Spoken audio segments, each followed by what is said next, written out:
Kolaborasi layanan kesehatan, tim lansia dan disabilitas, serta pembimbing ibadah digelar dalam kunjungan ke sektor 10 Tower Al-Hidayah Makkah. Ratusan jemaah asal embarkasi Banjarmasin ini antusias mengikuti arahan persiapan manasik dan mental jelang puncak haji. Di antaranya, manajemen kebugaran fisik di tengah cuaca ekstrim dan kepadatan Mekah. Ya, kami menghimbau bahwa tujuan Bapak dan Ibu jamaah haji yaitu untuk melaksanakan wukuf di Padang Arafah.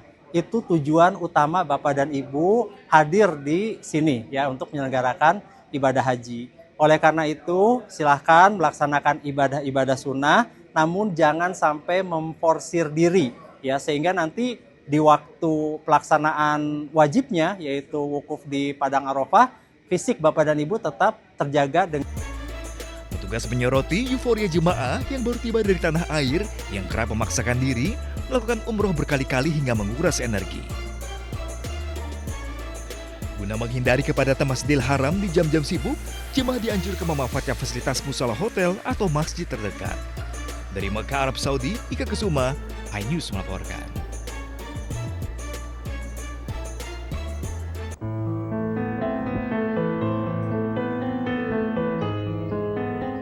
Di tengah hamparan tenda pengungsian dan kehancuran Gaza, seorang pria Palestina masih berusaha mencari jawaban atas nasib ibu dan saudara perempuannya.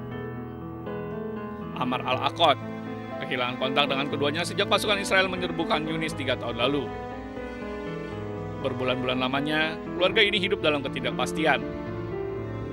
Harapan baru muncul ketika sebuah foto viral beredar di media sosial.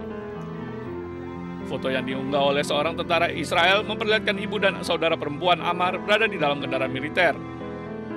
الصليب ما كانش يرد علي يقول لي والله مش معروف لسه تواصل معاهم هم عايشين او ميتين في نفس الوقت الا لما نزل الجيش الصوره هذه اللي هم نقله الجند بناء على هيك احنا عرفنا هم انهم عايشين.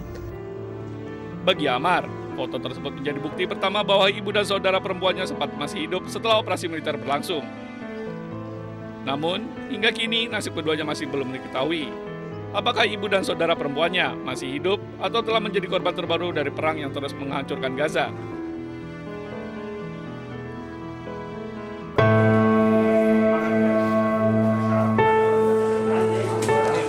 Suasana duka menyelimuti kota Sidon, Lebanon Selatan saat warga menggelar prosesi pemakaman bagi korban tewas akibat serangan di Al-Saksakiyeh. Terlihat petugas pertahanan sipil menyiapkan jenazah untuk dimakamkan. Tangis keluarga pecah saat para pelayat memeluk peti jenazah dan menaburkan bunga mawar sebagai penghormatan terakhir. Sedikitnya 7 orang tewas dan 15 lainnya terluka dalam serangan udara Zionis Israel yang terjadi di distrik Tyre. نستشهد العيلة اختي وولادها اختي وولادها اختي وولادها ابنها هاني هو وولاده عنده صبيان وبنت ومرته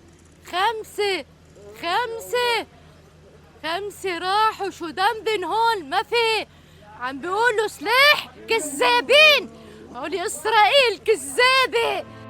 Militer Israel belum memberikan komentar terkait serangan tersebut.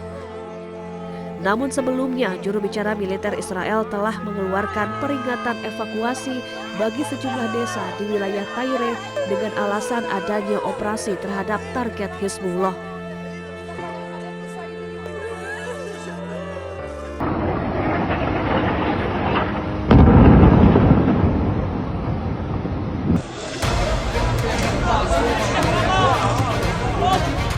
Serangan udara Israel kembali menghantam kawasan kamp pengungsian Al-Shati sebelah barat kota Gaza, Palestina, Jumat malam waktu setempat. Sebelumnya Israel sempat mengeluarkan peringatan evakuasi paksa kepada warga setempat. Serangan tersebut memicu kepanikan warga. Warga berhamburan keluar rumah untuk mengevakuasi diri. Dilaporkan sedikitnya 9 warga Palestina terluka dalam serangan tersebut, termasuk anak-anak. Rudal Israel dilaporkan menghantam rumah milik keluarga Al-Adam di kawasan Blok 9 kamp pengungsi Al-Shati, Gaza. Ledakan memicu kebakaran dan menghancurkan bangunan tersebut. Puluhan rumah dan bangunan di sekitarnya juga mengalami kerusakan parah akibat dampak ledakan. Tim Pertahanan Sipil Gaza menyebut api sempat merambat ke sejumlah rumah lainnya. Sementara itu banyak keluarga kini terpaksa mengungsi dan tidur di jalan karena rumah mereka rusak dan situasi dinilai masih berbahaya.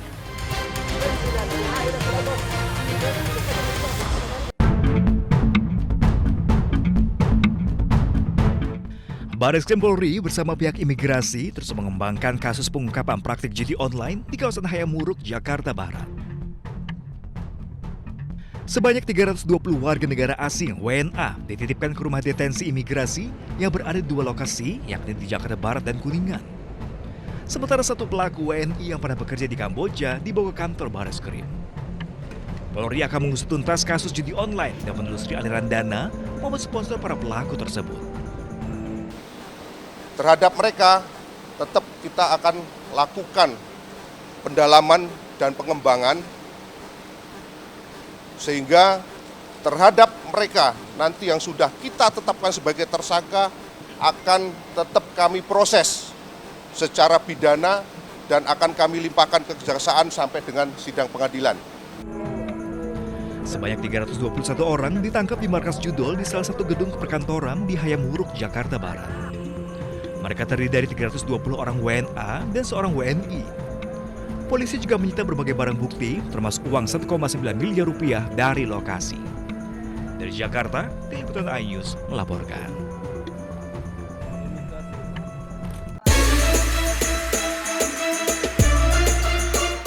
Kolaborasi layanan kesehatan, tim lansia dan disabilitas serta pembimbing ibadah digelar dalam kunjungan ke sektor 10 Tower Al-Hidayah Makkah.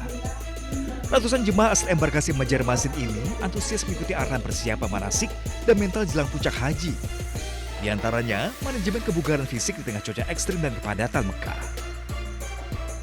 Ya, kami menghimbau bahwa tujuan Bapak dan Ibu jamaah haji yaitu untuk melaksanakan wukuf di Padang Arafah. Itu tujuan utama Bapak dan Ibu hadir di sini ya untuk menyelenggarakan ibadah haji. Oleh karena itu, silahkan melaksanakan ibadah-ibadah sunnah, namun jangan sampai memforsir diri, ya sehingga nanti di waktu pelaksanaan wajibnya, yaitu wukuf di Padang Arafah, fisik Bapak dan Ibu tetap terjaga dengan.